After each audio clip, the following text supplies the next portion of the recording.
Hello, नमस्कार, आदाब, सत श्री अकाल और अस्सलाम वालेकुम। मैं हूं मोहम्मद अहमद काज़मी, लेकर आया हूं आपका पसंदीदा कार्यक्रम आपके रूबरू। इस कार्यक्रम में हम खबरों के पीछे की खबर तक पहुंचने की कोशिश करते हैं और अपने दर्शकों तक वो कुछ पहुंचाने की कोशिश करते हैं जो दूसरे माध्यमों से आपको नहीं मिलता। अभी महाराष्ट्र में जो बीजेपी की सरकार बनती-बनती बिगड़ी थी, उसके बाद कांग्रेस, एनसीपी और शिवसेना ने मिलकर के नवंबर में सरकार बनाई थी। वहां से कुछ खबरें थोड़ी गड़बड़ नजर आ रही हैं। गड़बड़ मैं इस तरह से कह रहा हूं कि अभी हाल ही में एनसीपी के प्रेसिडेंट और वहां के जो समझ लीजिए कि सबसे बड़े राजनीतिक जो नेता हैं शरद पवार, जिन्हों की सरपरस्ती में ये सरकार बनी है, वो वहां के चीफ मिनिस्टर और शिवसेना के लीडर उद्धव ठाकरे से मिले हैं और वो भी 4 दिन में दूसरी बार। ऐसा लग रहा है कि कुछ फैसलों में तालमेल नहीं है। तो ये हो सकता है बीजेपी के लिए बहुत खुशी की खबर हो, लेकिन बहरहाल अभी हालात ऐसे हैं कि कुछ ना कुछ कहीं ना कहीं तालमेल में कमी महसूस हो रही है। इस सब को जानने समझने के लिए मेरे साथ खास मेहमान हैं। शब्बीर अहमद विद्रोही साहब नागपुर से हैं और नेशनलिस्ट कांग्रेस पार्टी एनसीपी के माइनॉरिटी डिपार्टमेंट के यानी अल्पसंख्यक विभाग के राष्ट्रीय अध्यक्ष हैं। विद्रोही साहब, आपके सबसे बड़े नेता जिनके बारे में आपने कहा अब से पहले कि उनसे बड़ा कोई लीडर नहीं है देश में, उतना सुलझा हुआ लीडर नहीं है, अब वो बेचैन नजर आ रहे हैं। आपको क्या लगता है कि इसमें क्या सूरत हाल है? क्या वजह है ऐसी कि अभी तो 7 ही महीने हुए हैं और सरकार को तो चलना चाहिए 5 साल। अभी आपको क्या लगता है यहां कहां गड़बड़ हो रही है? पहले मैं आपके दर्शकों का अभिवादन करते हुए अपनी बात को और आपके सवाल को शुरू करता हूं। आपने कहा कि वो क्यों बेचैन नजर आते हैं। पहली बात है काजमी साहब कि जो अगर सच में देश का नेता है तो आज की देश की हालत को देखते हुए बेचैन हो जाना तो उससे लाजमी हो जाता है, क्योंकि अगर चैन तो तब होगा जब जनता चैन में हो तो नेता को चैन आनी चाहिए। अगर मेरा नेता बेचैन है तो देश की हालात को देखकर बेचैन होना लाजिम हो जाता है। दूसरी बात जो आपने कहा कि 1 हफ्ते के अंदर 2 बार मुलाकात की बात है। देखिए कभी-कभी होता है, देखिए हमारा अपना मानना है और मैं भेंट करने के लिए किस मुद्दे पर गए, अखबारों के जरिए जो चीजें मिली हैं उन पर हम और आप बात कर रहे हैं। वास्तविकता को तो हमारे नेता आदरणीय शरद चंद्र जी पवार साहब जानते होंगे या उद्धव ठाकरे या जो मीटिंग के बीच होंगे वो जानते होंगे।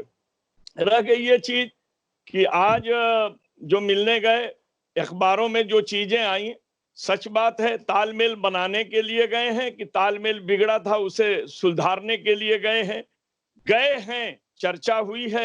लेकिन भाजपा जो खुशफहमी में है, भाजपा जो सपना देख रही है, शायद वो सपना साकार नहीं होगा, क्योंकि ये सरकार के निर्माता आदरणीय शरद चंद्र जी पवार साहब हैं और शरद पवार साहब जिस दिन चाहेंगे उस दिन भले सरकार गिर जाए, लेकिन जब तक वो नहीं चाहेंगे ये सरकार गिरने वाली नहीं है, ये सरकार चलने वाली है। रह गई कि छोटी-मोटी बातें तो परिवार में आती रहती हैं। समन्वय का मामला हो भी सकता है, या जैसे कि अखबारों ने कहा कि पुलिस के ट्रांसफर यानी डीसीपी के ट्रांसफर को लेकर के हुआ। हमारा मानना यह है कि मुद्दे कोई भी हो, जब हमारी सरकार के बीच थोड़ी भी नाराजगी आएगी तो हम आपस में बैठ करके हल कर लेंगे। लोकतंत्र का मतलब भी होता है कि हर आदमी अपने विचारों से अवगत कराने का काम करे। हमारे नेता आदरणीय शरद चंद्र जी पवार जी उद्धव जी से जो जाकर मिले, हो सकता है कि कुछ सुझाव देने के गरज से गए हो, या आपको मालूम है कि उद्धव जी भी, और जब सरकार का निर्माण हुआ तो उस समय संजय राउत ने भी कहा कि इस सरकार का के जो है सबसे बड़े संचालक के रूप में आदरणीय शरद चंद्र जी पवार साहब हैं। ये बात तो साफ हो गई थी, क्योंकि वो निर्माता भी है और जो निर्माण करता है उससे दर्द होता है। और छोटी-मोटी बातें थी नगर सेवक की, उसकी फिर वो नगर सेवक तो चले गए, शिवसेना में ही हमारी पार्टी ने समझाकर वापस भी भेज दिया, वो चले भी गए।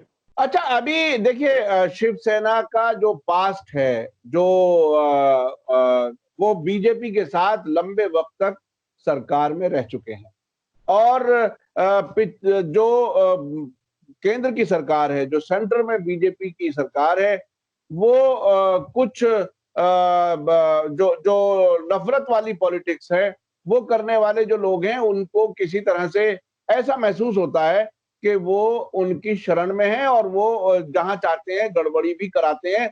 गड़बड़ी मैं इसलिए कह रहा हूं कि दिल्ली का फसाद हुआ जिसमें बीजेपी के लीडर्स भड़काऊ भाषण देते हुए नजर आए, वो एक सबूत के तौर पे मैं अपनी बात के साथ कह रहा हूं। अभी तक कई ऐसे मौके आए हैं जो महाराष्ट्र में गड़बड़ी हो सकती थी। एक तो वो 2 साधुओं की का जो कत्ल हुआ था उस पर, दूसरे एक स्टेशन के सामने भीड़ इकट्ठे होने पर उसको मस्जिद से जोड़ने का वाकया हुआ।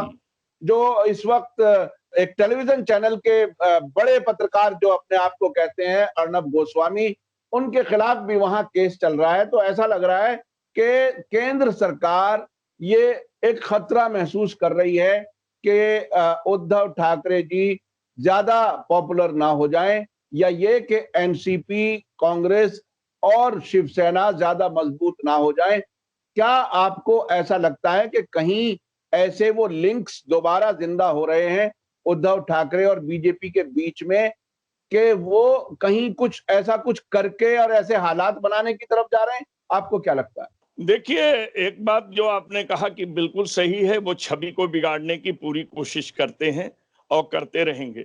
आप एक तरह से अगर महाराष्ट्र के मुंबई को देखेंगे, तो मुंबई भारत का छोटा-सा, माने छोटा भारत है, एक तरह से पूरा भारत वहाँ है।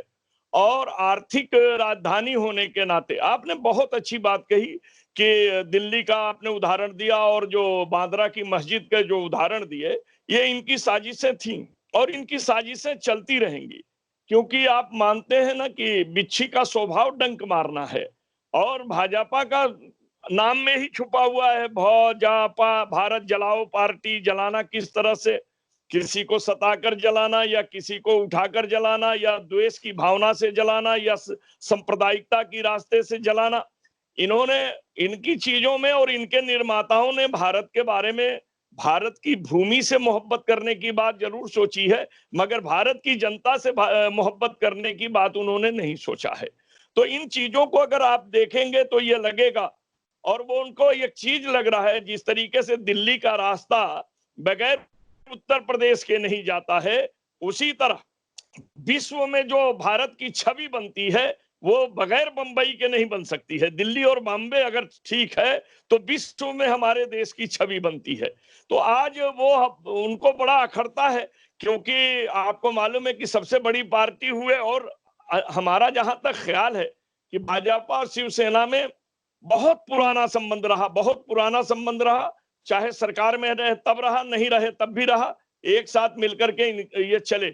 लेकिन मैंने आपको बहुत पहले कहा था कि हमारे उद्धव जी जो हैं वो नारियल के फल की तरह हैं, ऊपर से कठोर और अंदर से मुलायम हैं, और धीरे-धीरे वो चीजें आपके सामने आने लगी हैं।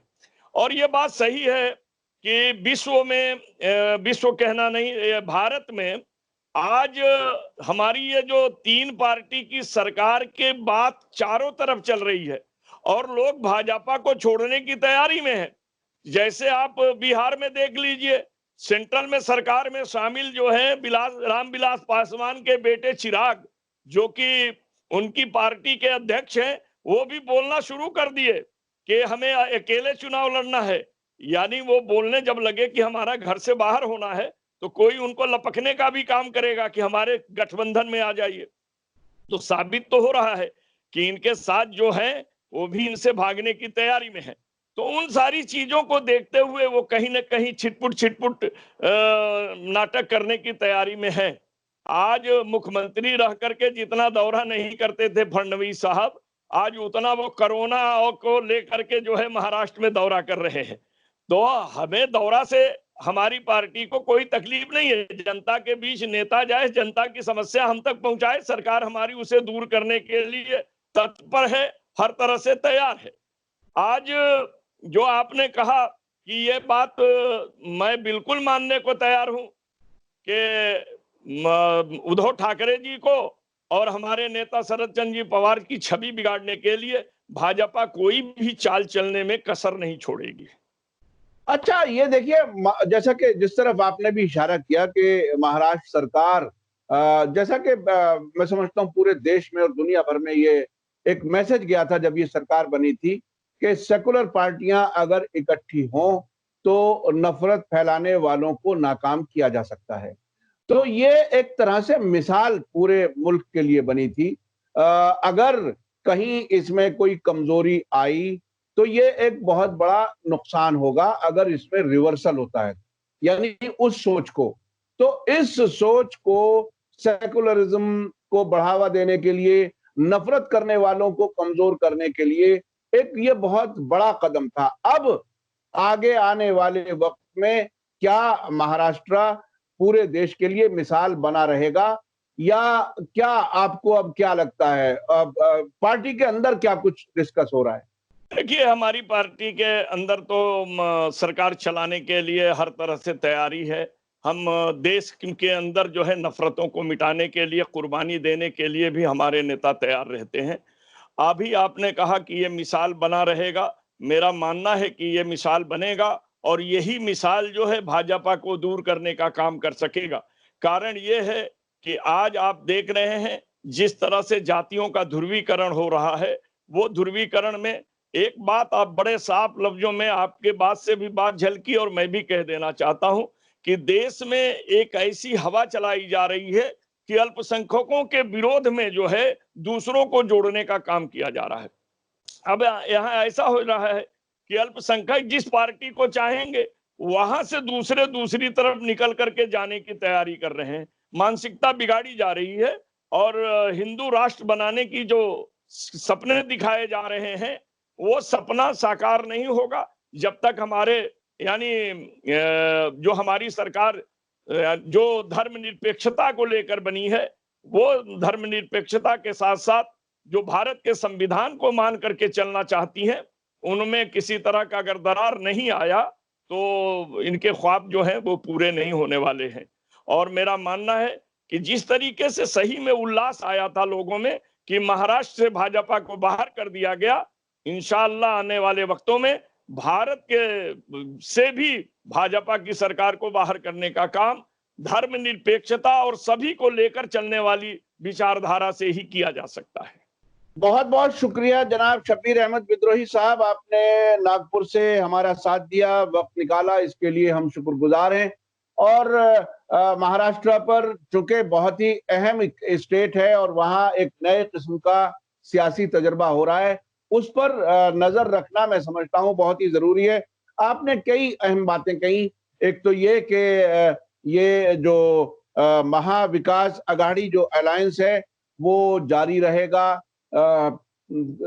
पवार साहब गए थे, वो ठीक है, कुछ चीजों पे या तो इख्तलाफ था या कोऑर्डिनेशन बेहतर करने के लिए वो गए थे।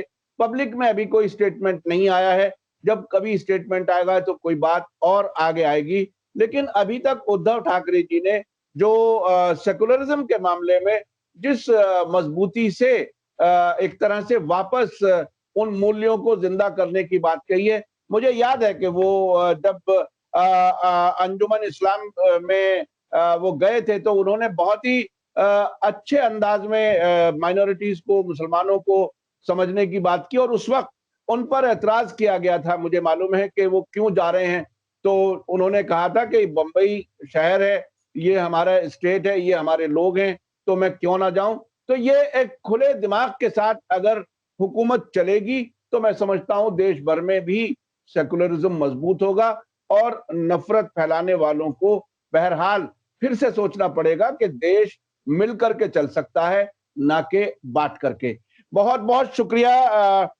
और मैं अपने दर्शकों से बताना चाहता हूं कि शब्बीर अहमद विद्रोही साहब बहुत ही एक्टिव हैं नेशनलिस्ट कांग्रेस पार्टी में और प्रेसिडेंट हैं माइनॉरिटी डिपार्टमेंट यानी अल्पसंख्यक विभाग जो है, यानी अकलियती शोबा जिसे उर्दू में कहते हैं, उसके सदर हैं। बहुत बहुत शुक्रिया शब्बीर अहमद विद्रोही साहब, आप हमारे साथ बने रहे, बहुत सी बातें आपने बताई हमारे दर्शकों को। इसी के साथ मुझे दीजिए इजाजत। धन्यवाद, शुक्रिया।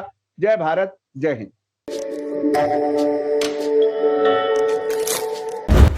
मीडिया स्टार वर्ल्ड के और वीडियो देखने के लिए हमारे चैनल को सब्सक्राइब करें और सीधे नोटिफिकेशन पाने के लिए बेल आइकन दबाएं।